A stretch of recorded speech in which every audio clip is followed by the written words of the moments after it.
గర్విష్ఠులనైనను త్రోవ విడిచి అబద్ధముల తట్టు తిరుగువారినైనను లక్ష్య పెట్టక యెహోవాను నమ్ముకున్నవాడు ధన్యుడు.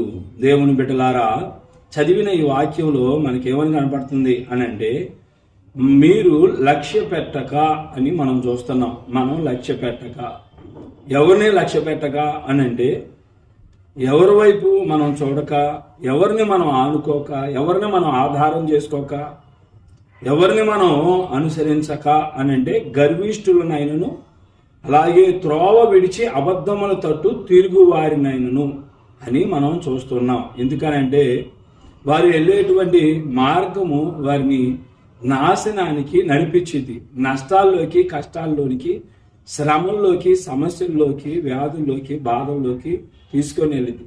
కాబట్టి వారిని లక్ష్య పెట్టక, వారిని మనం ఆధారం చేయక, వారిని మనం లెక్క చేయక, వారిని మనం మరిచిన వారంగా, విడిచిన వారంగా మనం ఉండి, మన దేవుడు, మన దేవాది దేవుడు, సృష్టికర్త ఉన్న యేసు దేవుణ్ణి మనం నమ్ముకొని ఉండటం వల్లంట మనం ధన్యులం అవుతామంట. ఆ కిందే రాయబడి ఉంది, యెహోవాను నమ్ముకొనివాడు ధన్యుడు. దేవుని బిడ్డలారా, నేను మీకు ఎన్నోసార్లు ఒక మాట గుర్తు చేశాను. నీవు నన్ను నమ్ముకుంటేవు గనక నేను నిన్ను నిశ్చయముగా తప్పిస్తాను అని దేవుడు ప్రవక్తల గ్రంథాల ద్వారా దేవుడు తెలియజేస్తూ ఉన్నాడు.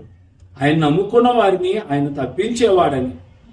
అది వ్యాధుల నుంచైనా, బాధల నుంచైనా, బాకీల నుంచైనా, మరి దేని నుంచైనా దేవుడు సాతాను నుంచైనా, సాతాను శోధన నుంచైనా తప్పించేవాడు అనేది మనం తెలుసుకోవాలి, మనం అర్థం చేసుకోవాలి. అయితే దేవుని బిడ్డలారా, ఆయన నమ్ముకునేటువంటి వారికి ఆయన ఇప్పుడు, ఎప్పుడు, ఎల్లప్పుడూ కూడా ఆయన సహాయకుడుగా ఉన్నాడు. ఆయన కేడముగా ఉన్నాడు. ఆయన దుర్గముగా ఉన్నాడు. ఆయన కోటగా, కొండగా, అండగా ఆయన ఉన్నాడు ఆయన నమ్ముకునే వారికి. అందుకే ఆయన నమ్ముకున్నవాడు ధన్యుడు అని మనం చూస్తూ ఉన్నాం. అందుకే చూడండి, నమ్మి బాప్తీసం తీసుకున్నవాడు రక్షించబడును.